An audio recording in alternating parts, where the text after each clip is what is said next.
정보가 있는 시사 토크쇼 장윤선의 팟짱. 아직도 홍삼만 드십니까? 홍삼만 드신 여러분 행복하십니까? 살림살이 좀 나아지셨습니까? 이제 마카 산삼을 드십시오. 마카 산삼. 잉카인들이 즐겨 먹었던 남미 페루의 산삼. 인체에 꼭 필요한 31가지 미네랄과 18종의 아미노산을 함유한 천연 종합 영양제. 세계적인 슈퍼푸드로 인정받아 전 세계가 열광하는 그것, 바로 마카입니다. 페루의 마카와 우리나라의 산삼을 하나로 만들었습니다. 마카 산삼. 이게 다가 아닙니다. 20년 경력 전문가의 자문을 받아 우리 몸에 좋은 11가지 원료까지 하나로 만든 건강 푸드. 마카 산삼. 이제 홍삼 가격으로 마카 산삼 드십시오. 와, 이거 남자한테 딱이네. 딱이야. 애미야, 나한테도 딱이구나. 엄마, 나도 마카산삼. 나도. 검색창에 마카산삼 또는 영한네이처를 검색하세요. 영한네이처 마카산삼이 답입니다. 마카산삼을 꼭 기억하세요.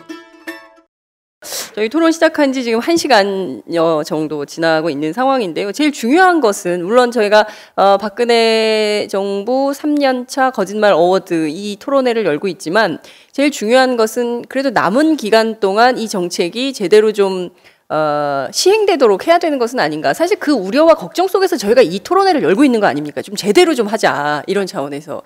홍종학 의원님 보시기에 지금 한 5가지 정도의 이제 거짓말 리스트가 나왔는데요. 자, 이것들 남은 3년 기간 동안 다 실행 가능할까요? 어떻게 보십니까? 제가 생각할 때는 원래 정부 여당이 금년 하반기부터 좀 바뀌지 않을까 이렇게 생각을 했었어요. 그러니까 내년에 선거가 있기 때문에 이분들의 특징은 선거가 오면 바뀌시잖아요. 그래서 하반기에는 이 공약들을 또 한다고 얘기를 하지 않을까 이렇게 예상을 했는데 아까 이제 이택수 대표님 말씀하신 대로 대통령 지지도가 급락하고 있는 상황이기 때문에 지금 조금 일찍 선거 모드로 들어간 거 아닌가 하는 생각이 들고요. 그런 의미에서 또다시 뭐라 그럴까요? 이제 변장 모드, 가면 모드 이걸로 빨리 들어갈 거 아닌가. 그래서 이런 것들에 대해서 지금까지 대기업 위주의 경제 정책을 취해 왔다고 한다면 이제 조금은 이런 공약들을 이제 하는 것처럼 신용을 내지 않을까 이런 생각을 하고 있습니다. 문제의 핵심은 이거죠. 지난 2년간 지금 많은 분들이 느끼는 것처럼 이렇게 거짓말로 일관하고 있는데 정부에서 그 정부는 계속 거짓말 안 했다고 강변하고 있고요. 근데 그것이 국민들한테 잘 안 알려지고 있다는 것이죠. 그것들을 좀 잘 알려지게 되면 저는 어쩔 수 없이 정부 여당이 쫓아올 수밖에 없다고 생각을 합니다. 이제 시간이 지나가면 갈수록요. 그래서 저는 이것이 실현 가능성은 시간이 갈수록 높아지고요. 내년도에 저희가 다수당이 되면 다 실현하겠습니다. 아, 네. 그렇게 간단한 답변을 길게 하셨네요. 예.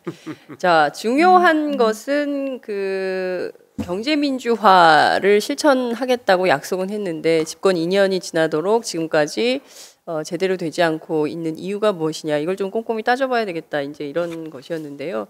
여하튼 좀 갈 길이 멀다 이런 정도로 경제 분야를 좀 마감하면서 저희가 복지 분야로 얘기를 좀 넘어가도록 하겠습니다. 이택수 대표님께서는 복지 분야 5개 중에 무엇이 1위 할 거라고 생각하셨어요? 반값 등록금이 아까 이제 홍 의원님 말씀하신 대로 저희가 워딩 자체를 공약집에서 뺐기 때문에 반값 등록금이 가장 짧고 이제 바로 다가오는 그런 워딩이죠. 그래서 1위는 할 거라고 생각을 했었는데 생각보다는 많이 나온 것 같아요.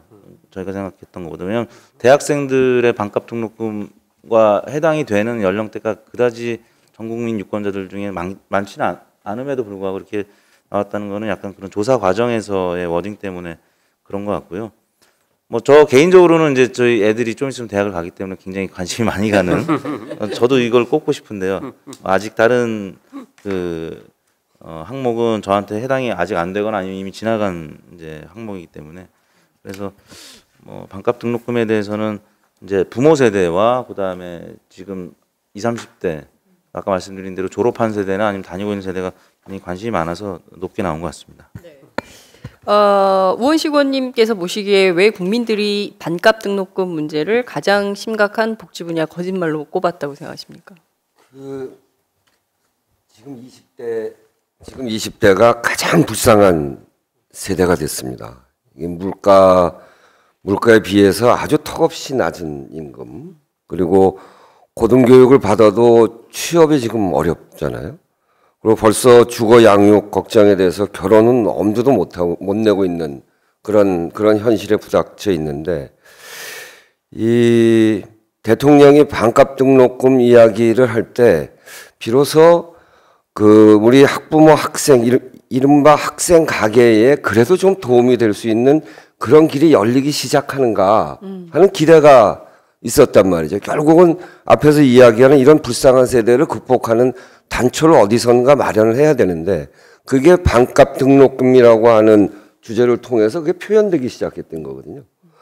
그런데 박근혜 대통령은 뭐 정부 재정 일부 넣고 대학에서 일부 재정 넣어서 14조 들어가는 것 중에 7조를 이미 마련했다고 지금 그러는데, 실제로 이게 이제 분위별로 나눠서 제일 어려운 사람들한테는 한 70%, 그리고 실제 반값 등록금으로 가야 될 사람들한테는 한 30% 정도 지원인데, 그것도 이 분위를 나눌 때 그 사람들이 갖고 있는 그 가게가 갖고 있는 적금, 주식, 그리고 주택 이런 것까지를 포함해 가지고 굉장히 과도하게 분위기가 나눠져 있어요. 특히 이제 주택은 이 가계부채를 다 동원해서 집을 하나 산 건데 그걸 그냥 소득으로 하는 바람에 그런 상태에서 지금 대학교의 등록금 평균이 600만 원을 훨씬 넘었습니다. 그러니까 감당하기 어려운 정도 상황이 되고, 혹시 그런 어떤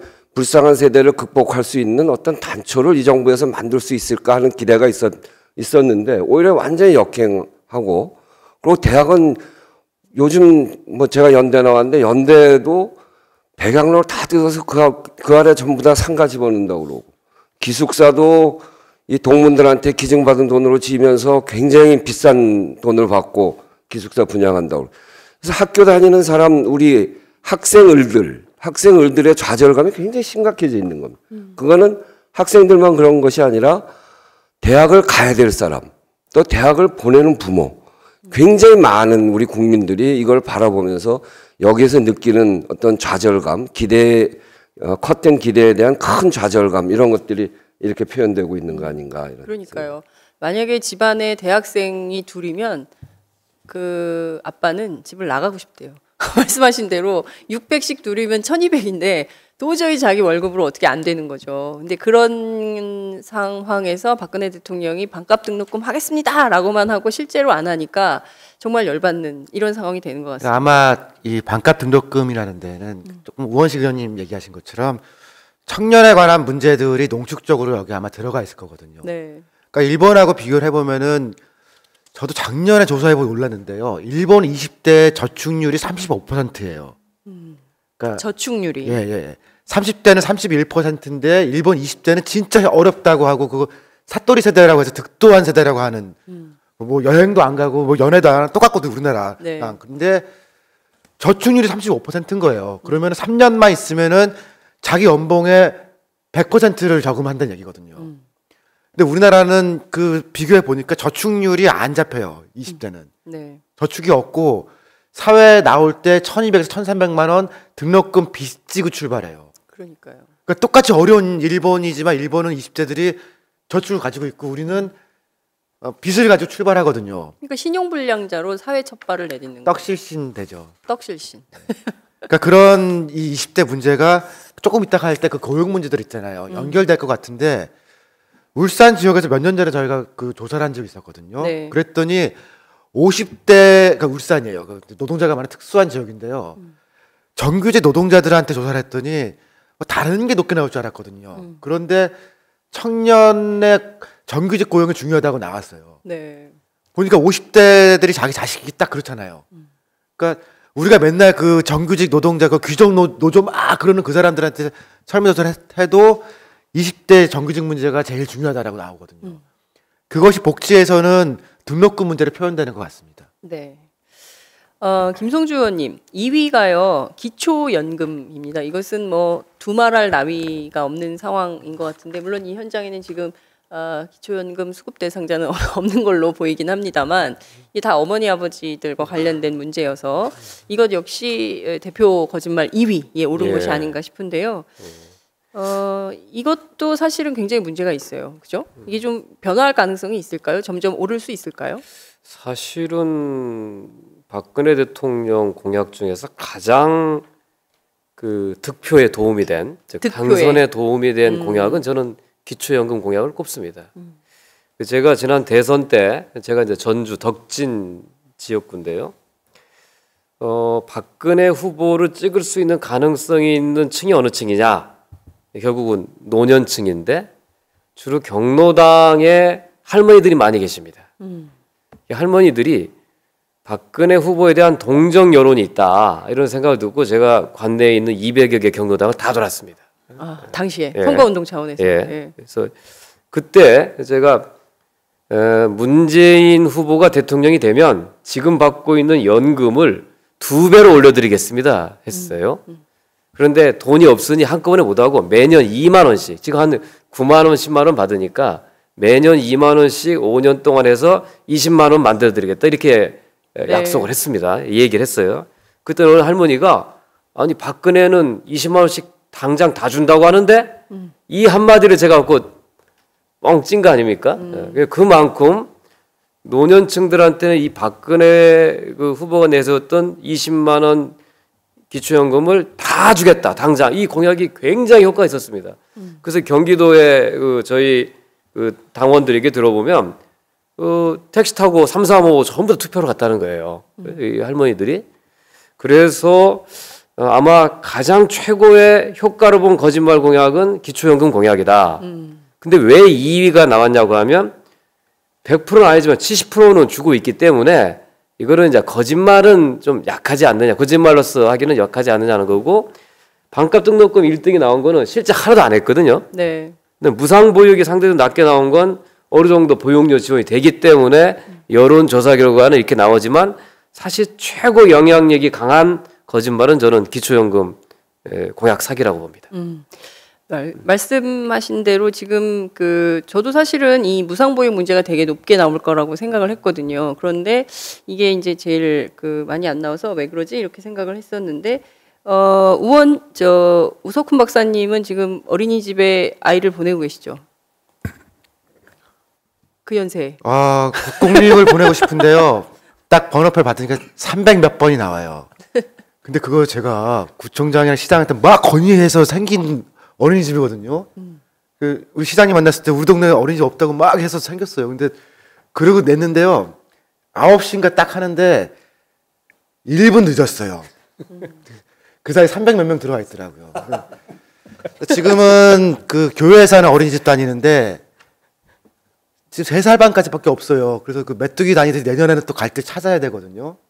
근데 이런 건 있더라고요. 그러니까 어린이집 자체는 최근에 많이 늘었는데 좀 믿을 수 있는 데가 그렇게 많지가 않은 거예요. 국공립이면 조금 더 안심이 되고, 그 다음에 교회를 보낸 게 그 오래된 교회거든요. 그러니까 설마 때리지는 않을 것 같은데 우리 애기가 말을 하기 시작하니까 기도를 하더라고요. 밥 먹을 때.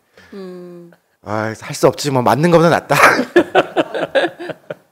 근데 저는 보육 자체에 대해서는 개인적으로 이런 거, 저도 얼마 지원을 받거든요. 그래서 이제 어린이집 비용은 안 내는데 한 달에 한 번씩 뭐 한다고 해서 좀 계속 돈을 조금 내요. 그리고 특별활동비. 버스비도 내는데 저는 절대적 금액보다는 안전하고 이러면 좋겠다는 생각이 좀 있어요. 그래서 이 금액을 사실 저희 쪽 사람들이 들으면 조금 아니라 생각할지 모르지만 조금은 이 좋은 서비스 쪽으로 가는 것도 괜찮다고 생각하거든요. 프랑스가 이제 선진국 중에서 합계 출산율 2.0에 간 거의 유일한 나라거든요. 스웨덴도 아직 거기까지 못 갔는데 프랑스가 국공립이 한 55% 돼요. 그러니까 그 정도 되면은 그냥 집에서 키우고 싶은 사람들은 알아서 집에서 키우고 절반 정도는 국공립인 건데 그런 점에서는 좀 믿을 수 있는 소위 퍼블릭이라고 부를 수 있는 그런 거는 늘리는 게 중요하지 기계적으로 얼마 준다라고 하는 그거는 조금 아닌 것 같더라고요. 보육의 질을 올리는 게 훨씬 더 중요하다 이렇게 그러니까 말씀을. 안 맞고 다니면 좋겠어요. 그리고 저는 학교가 아니라 어린이집에서조차 안 맞고 다닐 수 있는 시스템을 만들자. 근데 보면 우리 애기가 조금만 이제 100일 조금 넘은 그 동생 볼을 꼬집거든요. 그러면은 야 누가 꼬집니라고 물어보면은 애가 대답을 안 해요. 그래서 이 선생님들 가끔 꼬집기는 하나보다 그러고 있죠. 이택수 대표님 연령대별로 좀 분석을 하면 좀 어떻게 되나요? 반값 등록금이 이제 전반적으로 1위로 나온 걸 아까 말씀을 드렸는데 연령대별로 보면 좀 재밌는 게요. 기초연금이 가장 높게 나오는 연령대가 60대가 아니라 20대예요. 이제 본인의 부모님들 세대 걱정하는 20대들의 마음을 읽을 수가 있고요. 물론 이제 60대만 보면 가장 많이 꼽은 게 이 기초연금 문제인데 절대 수치로 보면 20대가 가장 많이 꼽았다라는 점이 눈에 띄고요. 그다음에 40대의 경우에는 가장 많이 꼽은 게 이제 등록금 문제지만 그 다음으로 많이 꼽은 게 4대 중증 질환. 이제 몸에 이상이 조금씩 오고 뭐 눈에 노안도 오고 뭐 이제 걱정이 되겠죠. 그래서 4대 중증 질환을 꼽은 분들이 많았고요. 50대의 경우에는 그 등록금 문제 외에 그 유아 무상 보육, 유아 교육 문제를 두 번째로 많이 꼽아서 연령대별로 이제 자기가 처한 입장에 따라서 응답을 해준 그런 양상이 나타난 점이 눈에 띄었습니다. 네. 홍종학 의원님. 네. 5위가 고등학교 무상 교육입니다.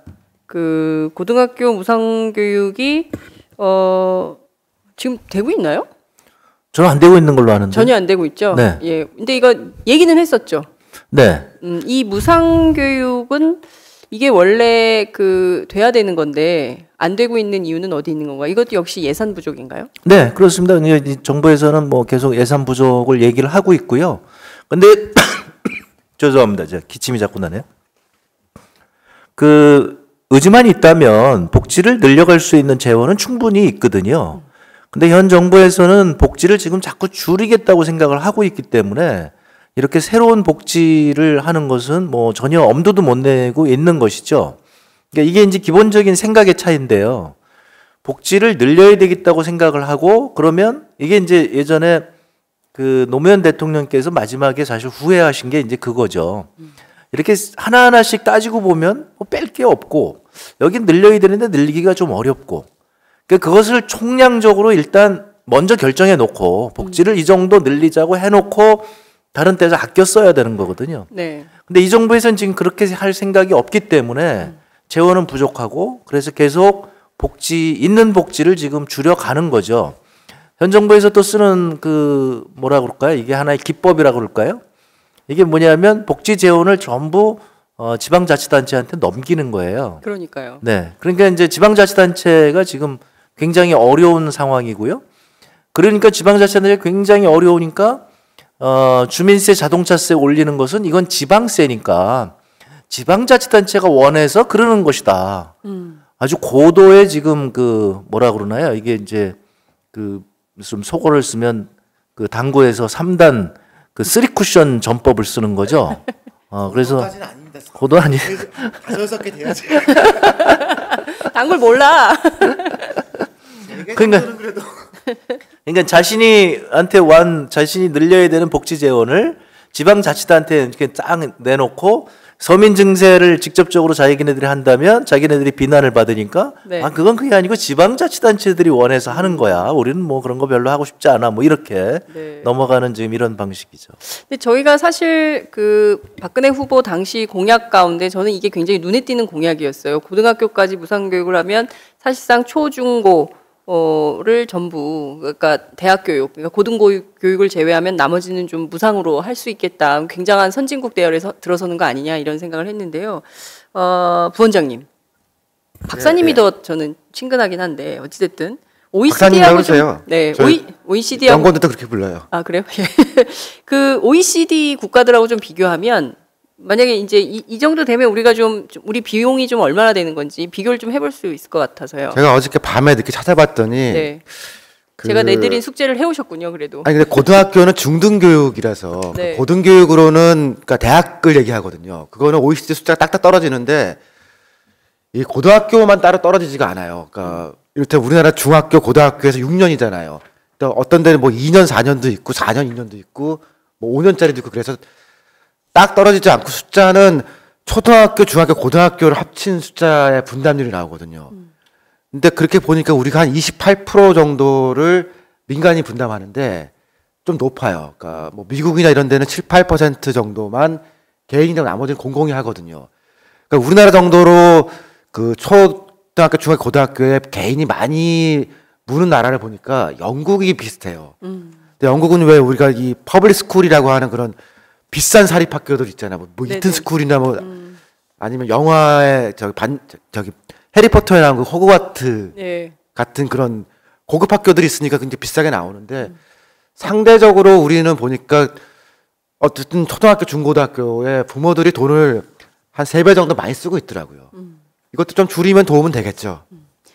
그 제가 네. 이제 그 강행을 한다고 그러니까 저는 자꾸 디스를 좀 해야 되잖아요. 네. 그래서 우리 총리 후보자 디스를 좀 하면 이게 뭐 그냥 당연한 건데 이분은 지금 그 자녀분들을 대학을 미국 대학을 보냈거든요. 자녀 지금 문제가 되는 그 차남 네. 예, 그 군대 면제받는 것도 사실 미국으로 가서 군대를 연기하고 그래서 이제 거기서 사고가 나서 다리를 다치니까 뭐 여러 차례 그 신체 검사를 받고 그래서 그 온갖 노력 끝에 또 수술도 본인이 원해서 그것도 얘기하니까 답을 안 하던데요. 미국에서 제가 들으니까 그 무릎 수술하는데 한 6천만 원 정도 든대요. 그 보험을 얼마나 어떤 보험을 들었느냐에 따라서 그 6천만 원에서 이제 보험 부담금이 될 건데 그렇게 그 하여튼 이제 뭐 본인은 어제 뭐 보험 들어서 뭐 다 됐다고 그러는데 그 얘기 들어보니까 학생 보험은 그렇게 잘 안 되거든요. 그런 한국이 지금 의료 기술이 굉장히 높은데 그걸 왜 그렇게 굳이 미국에서 수술을 해야 되는지 알 수 없고 하여튼 그런 온갖 노력 끝에 이분이 이제 군대 면제를 받죠. 네. 그러니까 이분은 반값 등록금하고 관계가 없으신 분이에요. 그러네요. 그다음에 이분 지금 손주들이 미국에서 지금 뭐 잘하고 있잖아요. 그러니까 이분은 가족이 전부 아메리카에 계시구나. 만 5세까지 무상보육하고도 또 관계가 없어요. 그러니까 이런 분들이 복지를 늘리겠다고 하면 그래도 이해해 줄 수 있는데 이런 분들이 자꾸 복지를 줄이겠다고 하는 게 국민들을 분노하게 만드는 거거든요. 미국 복지를 내줘야겠네요. 그러니까 이제 이 아드님이 홍콩에다가 의료보험료를 내고 진료는 한국 와서 받는단 말이에요. 이게 김성주 의원님 이거 꼭 따지셔야 돼요. 예, 막아야겠습니다. 네. 이런 데서 왜 홍콩에서 이제 홍콩에 거기 직장을 다니시니까 그러니까 홍콩에서 그 로펌에 다니면서 그 연봉을 거의 2억 정도 받는다고 지금 그러는데 그러고서는 의료보험료 거기 내고 세금도 거기 내고 그리고 한국에 와서 한국보험공단한테 부담을 지우면서 여기 와서 진료를 받는단 말이죠. 그러니까 이게 국민들을 분노하게 만드는 거거든요. 이러니까 뭐 복지 재원도 없고 이런데 그 지도층들은 신경 안 쓰게 되고 대표적인 무임승차죠. 네, 그러니까요. 이런 것 좀 김성주 의원님 꼭 막아주세요. 알겠습니다. 네, 그 대정부 질의를 더 기대하게 되는 이런 상황인데요. 말씀하신 대로 많은 국민들이 점점 살기가 어려워지고 또 양극화가 심화되면서 복지 수요 요구는 굉장히 높아지는 것 같습니다. 근데 재원이 없으니까 자꾸 이제 축소하는 방향으로 가는 건데요. 이것도 사실 야당 의원님들이 좀 적극적으로 해달라고 얘기하면 우리는 숫자가 적어서 맨날 그러죠. 지금 할 말은 없습니다만. 여하튼 저도 하나만 더 보태면은 저는 사실 경제학자로서요 돈이 없다는 게 조금 이해가 안 되는 게요. 이 금융 분야에 대한 논의는 이럴 때 딱 빼놓거든요. 근데 금융에서 사고가 나면은 정부 돈이 10조, 15조, 20조 이렇게 들어가요. 예를 들면 저축은행 한번 터진다 그러면 그 뒤에 막아주면서 들어가는 돈이 막 그렇거든요. 배드뱅크 같은 거 만든다 그러면서 그러니까 부동산과 관련된 금융 혹은 지방금융 등 부동산 뭐 사고 날 때마다 몇 조씩 들어가요. 지금 론스타가 외환은행 건인데 그것도 ISD 진행되면은 4조 원 정부가 물어준다는 거 아니에요. 아니 그런 거 4조 원, 5조 원씩 금융에서 나가는 거 조금만 줄이더라도 당장 재원이 모자라지는 않을 것 같거든요. 그러니까 이런 논의할 때 금융약이나 이런 거 싹 빼고서 네. 복지와 복지 내 예산만 얘기를 하거든요. 그러니까 전체로 보면은 아직은 저는 모자랄 일이 없다 생각해요. 그러니까 총량을 놓고 파일을 흔들어서 어디에 어떻게 쓸 것인가라는 어떤 가치관이 되게 중요한 것 같아요. 국정 운영자의 가치관, 그리고 어디에 돈을 어떻게 쓸 것인가, 어떻게 배분할 것인가를 더 신경을 써야 되지 않을까라는 생각이 좀 들기도 하는데요.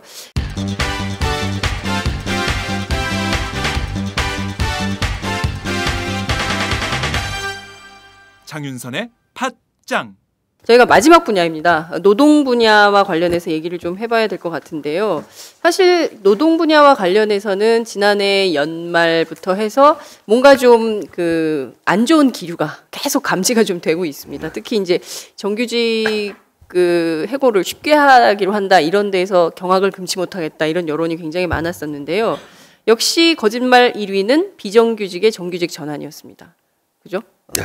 우원식 의원님 보시기에 지금 보면 그 정부가 정규직 전환을 늘리는 것은 뭐 고사하고라도 비정규직을 더 늘리는 방향으로 이제 가겠다, 이런 상황인데요. 올 봄 춘투가 상당히 기대가 된다, 이런 분들도 계시고 또 걱정이 된다, 이런 분들도 계시는데요. 이게 노동 정책의 일대 전환이 있지 않고서야 바꿀 수 없는 거 아니냐, 이런 비판도 있는데 어떻게 보십니까? 네, 이게 일대 전환이 있어야 되는데 지금까지 하는 거 보면 일대 전환이 아니라 일소 전환도 불가능한 사람들인 것 같아요. 이게 저 비정규직 문제가 심각해진 거는 어제 오늘 일이 아니고 참 오랫동안의 일인데, 이게 IMF 때부터 시작했잖아요. 근데 지금은 공식 통계로 하면 600만이 넘었고요. 임시 일용직까지 하면 거의 1000만에 육박하는 그런 시대가 됐어요. 그리고 정규직 대비 비정규직이 받는 임금이 49.7%, 50%가 채 안 되는 그런 상황이어서 1000만에 가까운 사람들이 살기가 어려운 상황, 뭐 돈을 쓸 수가 없는 거죠. 그렇게 되다 보니까 동네에서 돈을 못 쓰니까 600만에 가까운 자영업자들이 동네 장사가 안 돼서 우리 경제 전체가 무너지고 있는 그 핵심적인 문제가 이 비정규직 문제인데요. 생산성 증가율은 그래도 좀 올라가고 있는데, 뭐 도표를 좀 보면서 하면 좀 올라가고 있는데 노동자들의 임금 인상률은 거의 정체되어 있습니다. 그러니까 이 얘기는 비정규직의 월급도 올라가지 않을 뿐만 아니라 정규직도 아주 좋지 않은 상태로 가고 있다는 걸 이야기하고 있는 건데, 그럼 우리나라가 완전히 지금 이렇게 다 망했냐? 그런 건 아니거든요. 기업 활동, 특히 대기업을 중심으로 해서 기업 활동은 활발하게 되고 있단 말이에요. 수출도 되고 있고. 그래서 저 노동자들한테 가야 될 돈이 안 가면 그럼 어디로 가 있냐? 그 지표를 보면 2009년에 10대 재벌의 사내 유보금이 288조였어요. 근데 2013년에 522조가 됐습니다. 그러니까 그 사이 5년 동안에 234조가 늘어난 거예요. 그 5년 사이에 81%가 늘어났습니다. 그러니까 이거는 지금 명백하게 이명박 정부를 거치고 박근혜 정부를 거치면서 국민들 일한 만큼 대가를 주지 않고 그거를 걷고, 또 세금 내야 될 거 법인세를 낮추고 종부세 줄이고, 그렇게 해서 그렇게 쌓아놓은, 이거는 정규직 과보가 아니라 대기업 과보가 분명하지 않습니까? 그래서 결국 이 문제를 해결해 나가야 되는데, 비정규직 문제, 그러니까 제가 이제 그 일부 분들에 의해서 비정규직 악법을 만들어서 비정규직을 양산한 나쁜 사람이다, 이런 비판도 제가 받고 있는데, 사실은 비정규직법을 만들 때 무슨 논쟁이 있었냐면, 이미 IMF 때 시작해서 우리 2007년 비정규직법 만들 때 이미 550만이 생겨서 사유 제한을 통해서 비정규직을 없애고 싶은데 그러긴 너무 무리여서 기간 제한을 한 거거든요. 노동자 쪽에서는 1년 하자 이런 주장이 있었고, 기업 쪽에서는 4년 하자는 주장이 있었습니다. 근데 비정규직의 평균 그 노동하는 기간을 보니까 2년 조금 넘더라고요. 그러니까 4년 하면 계속 비정규직을 쓰게 되는 거예요. 아주 자유롭게. 그러니까 그 법은 만드나 마나 하는 법이어서 2년 정도 하면 숙련된 노동자들은 무기계약직으로 전환할 수 있겠다. 그래서 아주 부족합니다만 그렇게 만드는 건데 이 4년 연장 안에는 그 이번에 다시 들고 나왔잖아요. 지금 장관인 사람이 담당 국장일 때 2010년에 이명박 정권 때 이걸 들고 나왔어요. 그때도. 그건 완전히 처음에 이 법 만들 때 기업의 요구였습니다. 법 만들자고 하는 것을 반대하기 어려우니까 법을 만들어도 아무 의미가 없게 비정규직을 계속 쓸 수 있는 기간을 4년 하면은 충분히 그게 가능하니까 그때부터 의도하던 그 기업 쪽의 요구인데 2010년에 한번 들고 나왔다가 이번에 또 들고 나왔어요. 그래서 비정규직 종합대책 박근혜 대통령이 우리 사회의 이 문제는 비정규직 문제다. 비정규직에 대한 권리 보호를 해야 된다. 이렇게 주장하면서 나온 게 비정규직 종합대책인데 그 종합대책의 핵심이 몇 가지 뭐 3개월 이상 되면 퇴직금을 줄 수 있게 한다. 그 아주 손톱만한 그런 당근을 주면서 진짜 핵심이 뭐냐면 그 기간을 4년을 늘려서 기업들이 비정규직을 아주 자유롭게 쓸 수 있게 하는 거. 네. 또 하나는 55세 이상 고령자나 고임금 노동자들에 대해서는 파견 업종을 전면 확대하는 거. 파견 업종을 전면 확대하면 한 700만 명 이상의 노동자들에게 파견 업종이 열립니다. 지금 이미 160만 명의 파견 노동자가 있는데 700만 명을 더 늘린다고 한다면 우리나라 노동인구 전체의 50%를 파견으로 쓰겠다는 거예요. 도대체 이렇게 해서 비정규직을 정규직화하겠다는 게 대통령 공약이고 최근까지 사람들 다 눈앞에다 대고 작년 연말까지 비정규직 문제가 가장 심각하고 그 노동시장의 이중구조를 해소해야 되고 비정규직의 권리 강화해야 되고 이렇게 이야기하면서 내놓은 대책이 비정규직 양산하고 파견 양산하고 이렇게 해서 비정규직을 그야말로 우리 사회 전체로 확산하는 이런 제도를 지금 내놓고 있다는 거죠. 그러니까요. 그래서 이게 일대 혁신이 아니라 박근혜 정부 지금 내놓는 이 방안 국회에서 결국 통과도 안 될 겁니다. 저희가 절대로 통과 안 시킵니다. 네. 근데 일소 혁신도 못하는 그래서 저는 강력한 총리가 좀 나오면 좋겠는데 이번 총리도 거의 틀린 것 같아서 참 걱정입니다. 마무리는 이완구 총리 걱정을 다 하시는군요. 네, 제일 걱정은 정말 이 지금 얘기하는 그나마 대책도 그냥 비정규직인데요. 이 비정규직법이 만들어져서 최소한의 구차는 게 생겼잖아요. 2년 넘으면 정규직화에. 그냥 간접 고용으로 갔어요. 간접 고용. 인천공항에 가면 거기 일하는 사람들 많잖아요. 한 6천 명 되거든요. 90%가 간접 고용입니다. 인천공항에 가서 직원들이라고 보이는 사람들은 다 간접 고용. 인천공항 직원이 아닙니다. 인천공항이라고 붙이고 다녀도. 삼성전자 서비스 10,000명이 넘는 그 왜 기사들 있잖아요. 우리가 고장났다면 부르는 사람들. 그 사람들 다 삼성전자 서비스 직원이 아니에요. CNM, LGU 플러스, SK 브로드밴드, T브로드 다 설치하는 사람들 다 거기 직원이 아니에요. 이 간접 고용 비정규직 문제가 이렇게 많이 양산되어 있는데 이 문제에 대한 대책은 아무것도 없습니다. 그래서 정말 작년 연말에 CNM도 아주 심각하게 목숨을 걸고 투쟁을 했는데 지금 SK, LGU 플러스 노동자들 지금 그렇게 하고 있잖아요. 정말 절규입니다. 죽을 지경이 됐거든요. 하루 종일 일하고 그 사람들 엊그제도 와서 이야기하는데 이렇게 얘기해요. 우리 요구가 큰 거 아닙니다. 점심밥 먹을 수 있는 시간 좀 주세요. 휴일에는 우리 애들하고 놀 시간 좀 주세요. 이거거든요. 그런데 그걸 안 해주는 거예요. 그럼 죽을 만큼 일 시키고 100만 원, 120만 원 이렇게 주고 있어요. 이거는 노동운동이 아니고 생존권 투쟁을 하고 있는 사람들한테 최소한의 대책을 정부가 세워줘야 되는데 그것도 안 하. 작년 연말에는 꼴랑 정규직 지원금 120억 했는데요. 그거 정말 눈물나게 우리가 싸웠는데 120억이라는 돈이 뭐냐면 정규직 전환 지원금이에요. 박근혜 대통령 공약으로 내세웠던 그 정규직 전환 네. 120억이 뭐냐면 임금 인상분, 비정규직에서 정규직이 되면 임금 인상분 있잖아요. 거기 50%까지를 60만 원 이내에서 주는데 몇 명 대책인 줄 아세요? 6,000명 대책입니다. 공식 통계로 600만이고 1,000만에 달하는 비정규직 대책이라고 하는 걸 기껏 내놓은 게 6,000명을 정규직하는데 임금 인상분의 50% 그거 지원하겠다는 대책을 내. 이름의 정부가 이게 무슨 비정규직을 정규직으로 만들겠다는 정부입니까?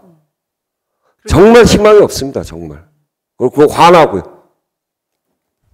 늘 현장에서 제일 뜨겁게 싸우시니까 오늘 토론에서도 제일 뜨겁게 탁자까지 내려치시면서 말씀을 해주시는 것 같습니다.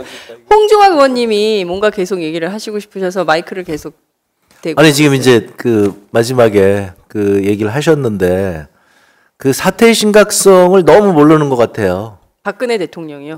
박근혜 대통령뿐만 아니라 박근혜 정부 전체에서 이 사태를 너무 모른다. 모를까요? 알고도 모르는 척하는 걸까요? 아니 안 보면 사실 안 보이거든요. 전광탑에 사람들이 왜 올라가는지.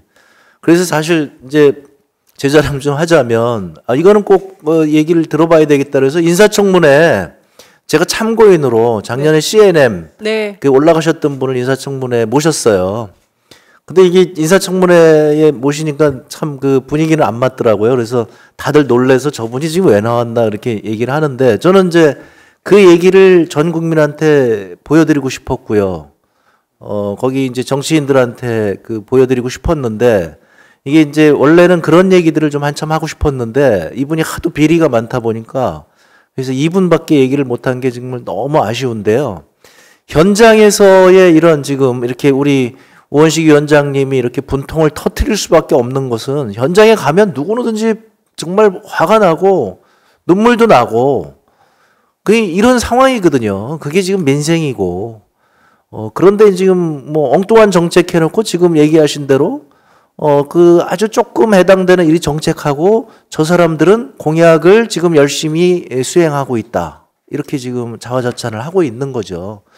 그것이 너무 안타깝다 이런 말씀을 드리고 싶었어요. 네. 저도 조금만 보완하면은 사실 이게 지금 이 설문조사 결과 비정규직 근로자 정규직 전환이 32.9% 나온 거 아니에요. 이 숫자 너무 낮아요. 이게 한 7, 80% 정도 나오면은 조금 개선될 수 있거든요.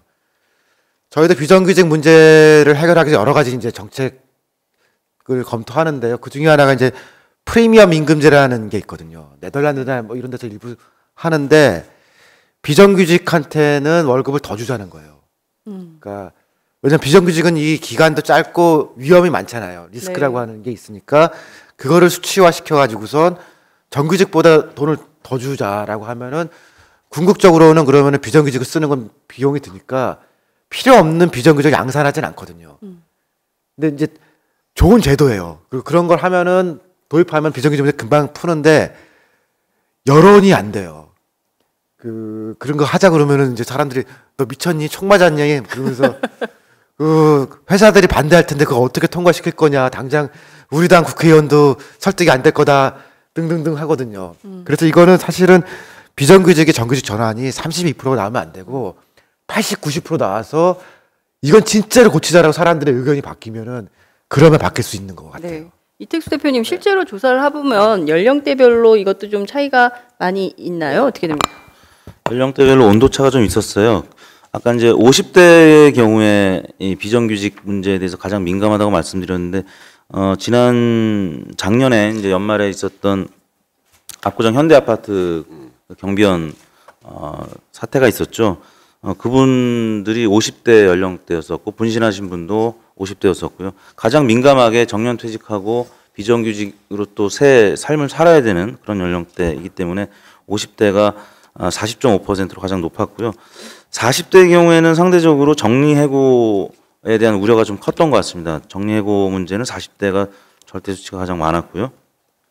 또 20대의 경우에는 이제 근로시간 문제, 이른바 열정페이를 가장 많이 지불하고 있는 세대인데요. 근로시간 문제를 가장 많이 꼽았습니다. 그 다음에 이제 60대가 두 번째로 근로시간 단축, 꼽았는데 이제 자녀들하고 같이 있을 시간이 점점 줄어들기 때문에 저녁에 있는 삶을 원하는 세대가 20대와 60대로 나타난 것 같고요. 최저임금 문제는 또 40대가 가장 많았었고, 그다음에 고용률은 30대 가장 많았고 20대가 그 다음으로 나타났습니다. 워낙 지금 실업률이 이제 높기 때문에. 그다음에 성별로는 남성의 경우에는 비정규직을 많이 꼽았고 여성의 경우에는 고용률을 많이 꼽았습니다. 여성 취업률이 상대적으로 남성보다 이제 적기 때문에. 직업별로는 사무직하고 가정주부, 학생들은 고용률을 꼽았고요. 그다음에 노동직은 아까 말씀드린 대로 비정규직 문제를 가장 많이 꼽았습니다. 네. 비정규직 관련돼서 꼭 한 말씀을 좀 드릴 게 있는데요.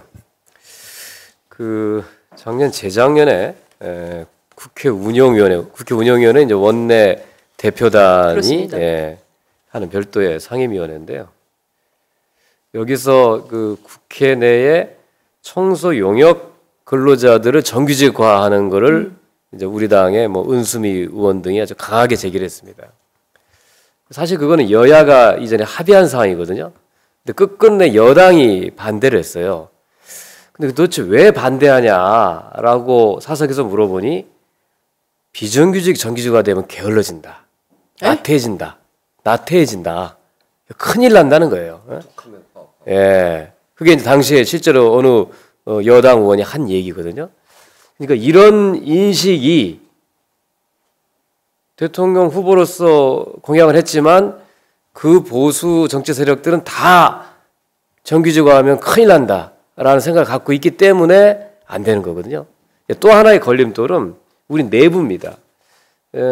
꽤 오래전에 어느 은행 노조에서 비정규직 정규직 차별 없애자라고 하면서 노조 집행부가 비정규직 급여를 현실화시켜줬습니다. 올려줬습니다.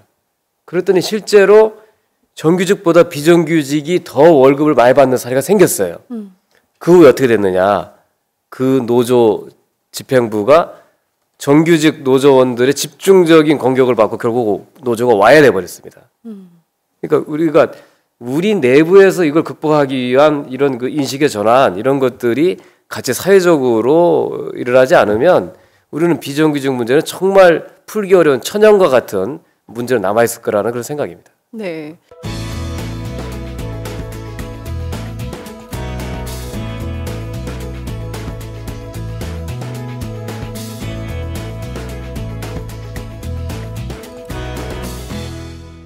장윤선의 팟짱. 굉장히 깜짝 놀랐습니다. 뭐 게을러진다, 나태해진다 이런 인식이 있다는 것 자체가 모르긴 몰라도 제가 국회의원님들도 열심히 일을 하지만 국회에서 저렇게 출입기자로 일을 해보면 청소 노동자들 정말 열심히 일하시거든요. 근데 그분들의 노동에 대해서 그렇게 폄훼하고 계시다고 하니까 살짝 모골이 송연해지는 이런 느낌을 받네요. 그 김무성 대표가 지난번에 복지 늘어나면 뭐 나태해진다, 게을러진다 이런 얘기. 그 기본적인 인식이 좀 그런 거예요. 여기에서 지금 큰 문제가 있는 거죠. 그분들은 안 나태하신가 보죠. 부지런한 것처럼 보여요. 네. 알겠습니다. 저희가 지금 분야별로 경제, 복지 그리고 노동 분야의 박근혜 정부 3년차 거짓말을 좀 살펴보았는데요. 사실 따지고 보면 그 어느 것 하나도 우리 국민들의 삶과 연결이 안 된 것이 없습니다. 특히 많은 사람들이 저녁이 있는 삶 이런 거 정말 원하는데 그것은커녕 정말 하루하루 열정페이를 요구하면서 일하지 않으면 죽도록 일하는 사회가 한국 아닌가라는 생각을 정말 많이 하게 되는데요. 이 부분들을 언제쯤 되면 이것들이 정말 현실화되고 실현되는 날이 올까. 홍종학 의원님은 새정치민주연합이 집권하면 한꺼번에 다 한다 이렇게 주장은 하시지만 지금은 과연 그렇게 될까라는 의문도 있는 것은 사실입니다. 저희가 이제 전 분야 이렇게 쭉 사회경제 분야 거짓말 정책들을 좀 알아보고 있는데요. 우선 저희가 이렇게 쭉 살펴봤어요. 근데 개개인별로 내가 생각하는 것은 통틀어서 볼 때 이게 제일 심각한 거짓말이다. 베스트 오브 베스트를 꼽을 시간입니다. 한번 저희가 한 분씩 한번 꼽아보도록 하겠습니다. 어느 분부터 하시겠습니까? 이렇게 또 이럴 때 또 막상 안 해. 순서대로. 네. 저야 뭐 단연코 경제 민주화고요. 경제 민주화라고 하는 것이 2012년도에 여야가 공히 내세운 공약이었잖아요. 그리고 그것은 시대적 욕구거든요. 그리고 국민적 열망이었고요. 따라서 지금 시대가 경제 민주화를 요구하고 있다. 그 경제 민주화를 요구하는 이유는 뭡니까? 현장에서는 우리가 지금 계속 얘기했지만 현장에서는 다 알고 있는 거거든요. 서민들 중산층에 돈이 없기 때문에 돈이 안 돌고 그래서 경제는 서서히 말라 죽어가고 있다. 일본식 장기 침체로 이미 들어선 지가 한참 오래다. 이것이 뭐 다 국민들이 알아서 2012년도에 그걸 바꿔보자고 하는 국민적 요구가 있었고 박근혜 정부에서 그걸 받겠다고 해서 국민들이 선택해 준 거 아닙니까? 그런데 그 정책을 계속적으로 말로는 하고 있다고 얘기를 하면서 오늘 피노키오 지금 코가 지금 막 나오고 있는데 하여튼 그래서 엄청 나왔잖아요. 그것도 또 거짓말이죠. 하지 않으면서 또 하고 있다고 계속 얘기하고 실제로 경제민주화 처음에 한 서너 달 뭐 하는처럼 이렇게 얘기하더니 저희가 요구해서 법 바꾸면 가장 먼저 플래카드 내걸어서 새누리당이 한 것처럼 그렇게 국민들 속이고 이런 방식. 하지만 온 국민이 느끼는 것은 2년 후에 2년이 지났는데 박근혜 정부가 집권한 지 2년이 지났는데 지금 2012년보다 상황은 더 나빠졌거든요. 서민들은 너무나 잘 알고 있는 거고요. 이제는 그것이 여파가 되어 서서히 이제 확장이 되어서 이제는 백화점 매출까지 줄고 있다는 거거든요. 고소득층도 이제 영향을 받기 시작했고 네. 재벌들도 수익성이 떨어지고 있고 이제 그야말로 이 정부에서 지키고자 했던 거기도 지원을 아끼지 않았던 부분도 결국은 다 같이 죽는 길이기 때문에 모두가 느끼는 거 아닌가. 아마 거기에서 국민들은 저는 분노할 것이라고 생각을 합니다. 네, 홍종학 의원님은 경제민주화를 베스트 오브 베스트로 꼽아주셨습니다.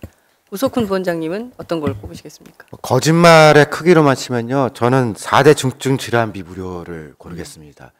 그때 문재인 대선 후보 시절에 100점짜리 공약이 하나 나왔다고 제가 얘기를 했던 게 있었거든요. 그게 의료비 100만 원 상환제였어요. 네. 그렇게 하면은 따로 무슨 실비보험이나 이런 거 안 들어도 되거든요. 근데 거기에 해당되는 반대쪽, 그러니까 박근혜 쪽 공약이 4대 중증 질환비는 무료로 해주겠다는 거였어요. 문재인 후보가 조금 더 좋긴 한데 이것도 뭐 최악은 아니었거든요. 근데 이건 정신은 뭐냐면은 지금은 그러니까 의료보험, 그러니까 건보라고 보통 하죠. 네. 건보의 보장성을 높여가지고서 사람들이 다른 보험이나 암보험이나 이런 걸 들지 않아도 되게 해주겠다는 게 기본 정신이에요. 그러니까 뭐 4대니 5대니 그게 중요한 게 아니라 건보만 들어도 어느 정도 보장해주겠다. 인데 그리고 나서 열심히 한 거는 의료 관광을 열심히 했죠. 그러니까 의료 관광이라는 거는 의료비를 특수하게 만들어서 굉장히 비싸게 만드는 거거든요.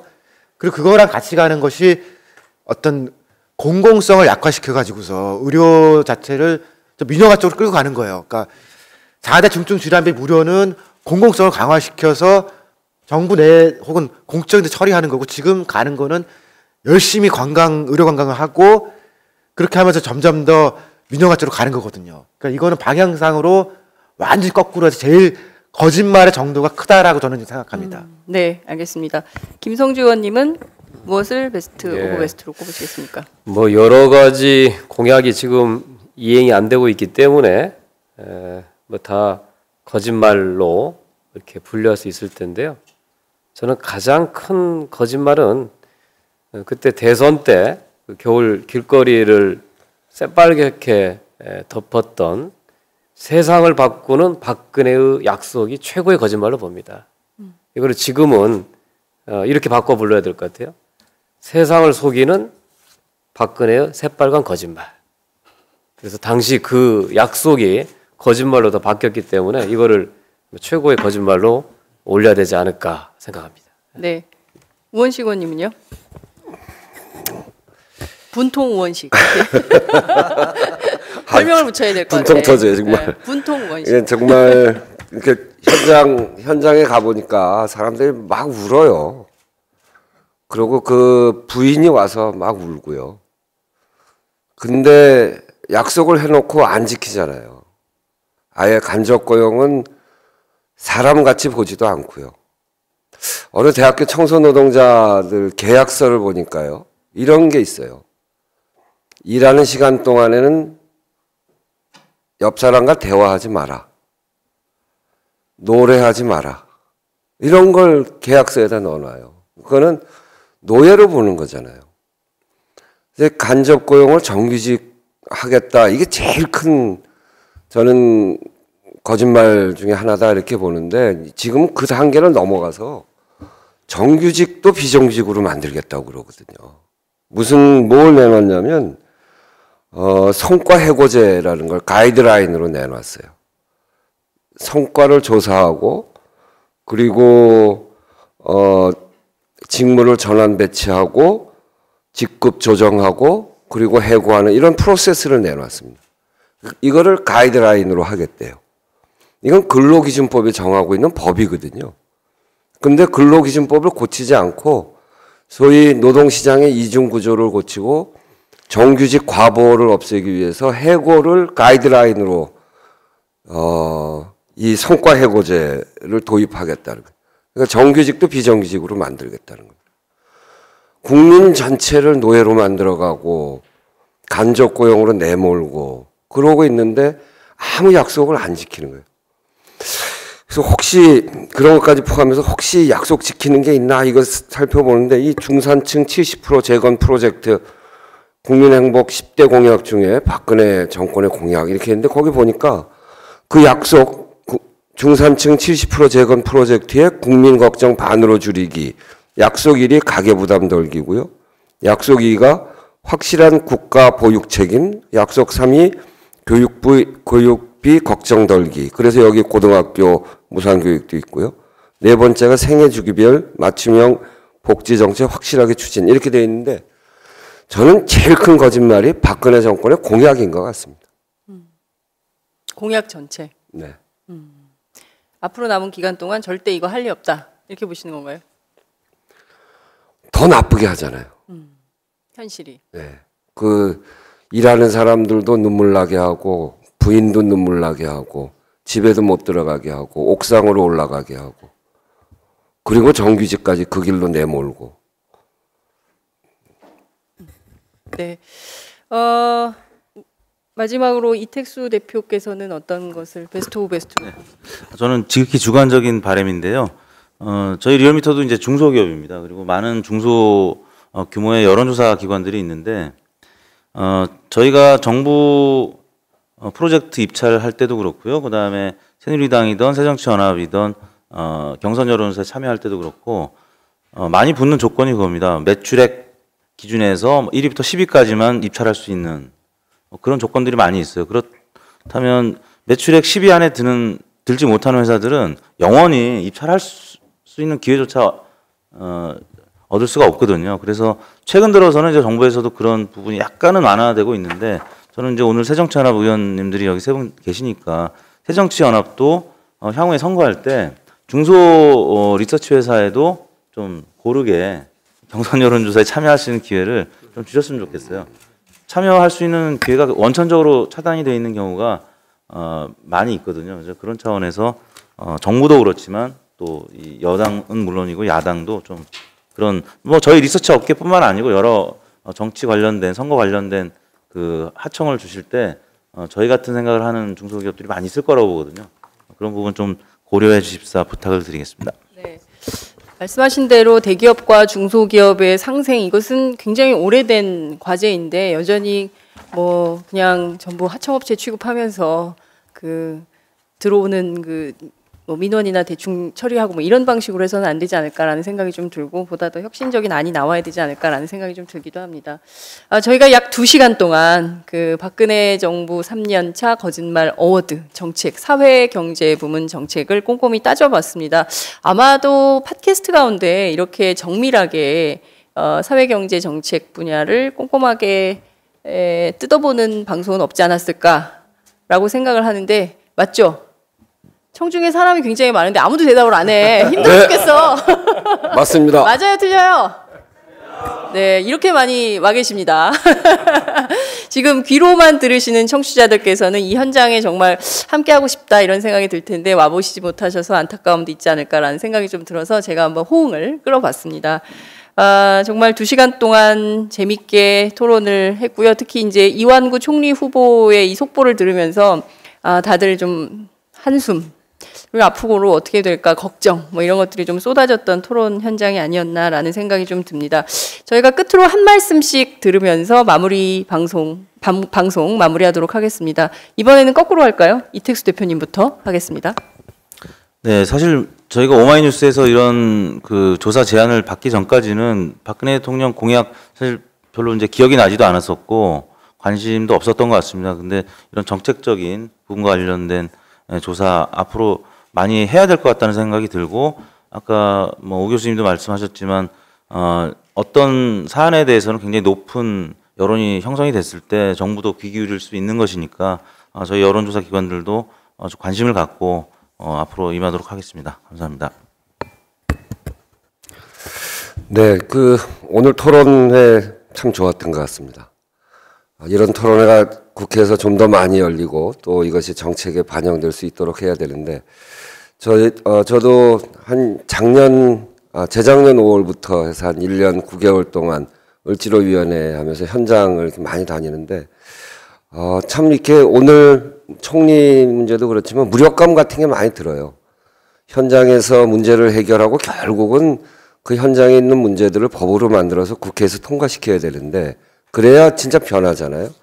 현장 하나 해결하는 거는 그 다음에 똑같은 문제가 또 다른 데서 나타나고 그러기 때문에 하나 해결하면 법을 하나 통과시키고 이렇게 돼야 되는데, 법 통과가 진짜 안 됩니다. 국회의원으로서 가장 중요한 역할 중에 하나가 법을 통과시키는 건데, 이 새누리당 우리 숫자가 적은 거에 대한 무력감 이런 게 늘 있어요.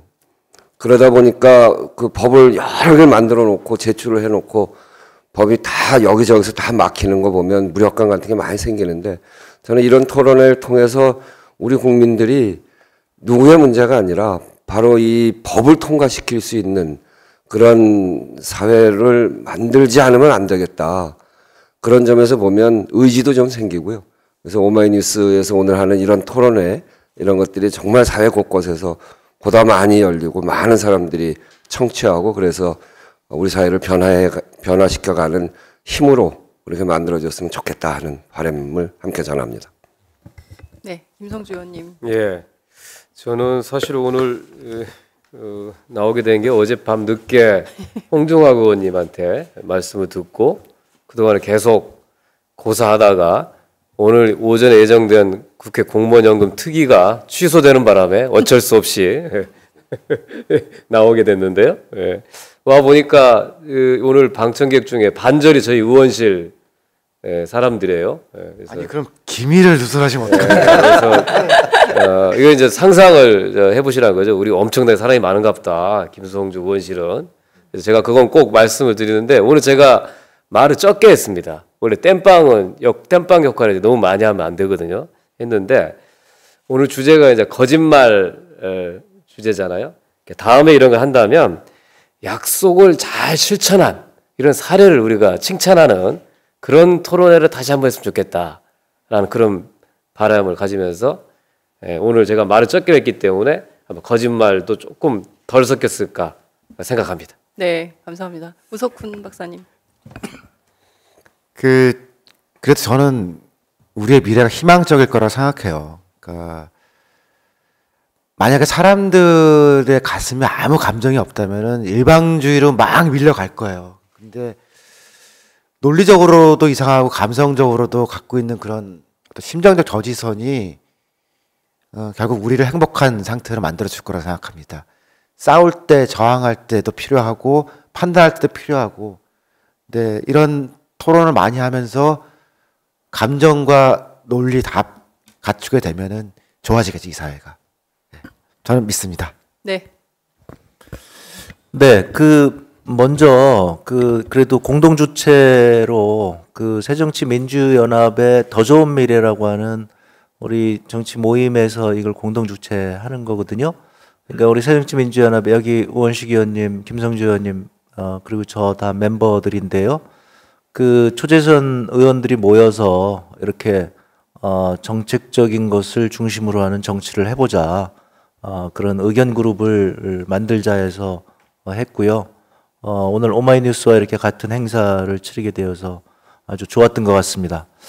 저는 항상 얘기하기를 정치가 국민을 속여서는 안 된다고 생각을 합니다. 어제 인사청문회를 하면서 사실 한 개인의 사생활을 다 들춰내는 것이 저희들로서도 그렇게 편안하지는 않았습니다. 별로 그렇게 반갑지 않은 일이었고요. 그래서 다들 인사청문회에 들어가기 싫어합니다. 그런데 그렇게까지 하도록 우리가 국민들이 요구하는 것은 정치인들이 국민을 속이지 말라는 얘기고요. 그것의 하나의 뭐라 그럴까요? 하나의 시발점이라고 그럴까요? 그것이 본인의 과거에 대해서 드러내고 과가 있으면 사과를 하면 되는 거거든요. 어제 제가 이게 2002년도에 아마 젊으신 분도 잘 모를 거예요. 새누리당이 전신인 한나라당에서 대선 때 재벌들에게 막대한 자금을 불법으로 받아가지고 이른바 불법 찻대기 사건이라는 게 있었어요. 근데 이 후보자가 그때 당시에 막 자민련에서 신한국당으로 들어오면서 그 자금을 받았단 말이에요. 그리고 그 당시에 신한국당의 국회의원들이 대개 5천만 원에서 한 2억이 넘는 돈들을 다 불법으로 받고 그걸 써서 나중에 이제 재판을 많이 했단 말이죠. 그럼 과거예요. 그거 좋단 말입니다. 본인이 그거에 대해서 기소를 당했는데 당시에 이제 너무 많은 정치인들이 연루가 되다 보니까 대법원에서도 이분이 이제 인정한 건 5천만 원을 본인이 받았다고 인정을 했고요. 그럼 그거에 대해서 이게 불법 자금 은닉죄 이런 걸 가지고 이제 기소를 했는데 그거에 해당되지 않는다고 해서 무죄 판결을 했던 것이죠. 하지만 형사법원의 판단과 국민의 판단은 저는 다르다고 생각을 합니다. 그래서 사과를 요구했던 것인데 무죄 판결 받았는데 뭐가 문제냐 이렇게 얘기를 했고요. 거기서 저는 굉장히 당황을 해서 제가 당황을 좀 했습니다. 그래서 나중에 저녁 때 다시 재차 물었더니 그때는 그거에 대해서는 사과한다고 얘기를 하더군요. 아마 누구에게 코치를 받은 모양인데요. 바로 이런 것들이 문제가 되는 거죠. 그러니까 자기가 과거에 저질렀던 잘못에 대해서 사과하고 그런 일들을 다시 안 하겠다고 명백하게 국민에게 밝히고 그런 일들을 하지 않는 것을 국민에게 밝히면 되는 겁니다. 그렇지 않기 때문에 이제 문제가 되는 거고요. 박근혜 정부 지난 2년간 저희 현장에서 느끼기에는 정말 거짓말 일색이었습니다. 이번에 조세소위 회의록이 연말정산 사태 때문에 다 공개가 되어서 저는 얼마나 반가웠는지 모릅니다. 현장에서 느꼈던 그 답답함이 그게 제대로 전달이 안 돼서 항상 안타까웠거든요. 이 방송을 들으시는 많은 청취자 여러분께서도 자주 국회의 의사중계록이 인터넷에 다 중계가 되니까요. 옛날 게 다 남아 있습니다. 그걸 한번 봐주시기 바래요. 저는 이제 그런 일환으로서 오늘 방송도 좋은 기여를 하지 않았나 이렇게 생각을 하고 있습니다. 네, 고맙습니다. 네. 사실 저희 팟짱 지난해 9월 처음 시작을 했습니다. 그래서 5개월여 지금까지 달려왔는데요. 사실 정책을 가지고 계속 방송을 밀어간다는 게 쉽지는 않았습니다. 청취율 경쟁에서 사실 굉장히 어려움이 많았고 그럼에도 불구하고 방송을 하면서 제가 느낀 것은 사람들이 알고 싶어한다. 그리고 대한민국 정책이 어디로 가는지 궁금해한다라는 점이었습니다. 마침 홍종학 의원께서 새정치민주연합 더 좋은 미래 포럼과 함께 좀 이런 공개 토론을 한번 해보면 어떻겠냐라는 제안을 해주셔서 너무 반가웠고요. 그 토론을 끝으로 오늘 저희 시즌1 방송 마무리하게 된 것을 또 영광으로 생각을 합니다. 정말 오늘 뜻깊은 토론이었다고 생각하고요. 다음에는 좀 더 재밌게 공세적으로 토론이 진행된다면 아마 더 많은 분들이 즐겁게 귀가 시원하게 들을 수 있지 않을까라는 생각을 하게 됩니다. 오늘 출연해 주신 출연자분들 너무 감사드립니다. 그리고 생중계로 참여해 주신 팟빵 제작진 여러분 감사드립니다. 제가 정말 꼭 감사하고 싶은 한 분이 계십니다. 그래서 소개를 꼭 하고 싶은데요. 지난 5개월 동안 정말 단 한 가지, 단 한 포인트의 실수도 용납하지 않고 활동해온 저는 이렇게 불러요. 팟캐스트 제작의 절대 강자. 바로 오마이뉴스 김윤상 기자 정말 고생 많으셨고요. 끝으로 이 방송 전 세계에서 함께 하고 계십니다. 저희가 가끔 출석 체크를 하는데 뭐 나이지리아 이런 데서도 잘 듣고 있어요 막 이렇게 환호를 해주시는 분들이 계십니다. 장윤선의 팟짱 전 세계에서 함께 해주시고 계신 애청자 여러분 정말 진하게 감사의 인사를 드립니다. 그동안 미숙한 진행에도 함께 견뎌주신 팟짱 애청자 여러분께 큰 감사의 인사를 드리면서 오늘 방송으로 시즌 1 마무리하겠습니다. 3월 2일 밝은 웃음으로 다시 찾아뵙도록 하겠습니다. 감사합니다.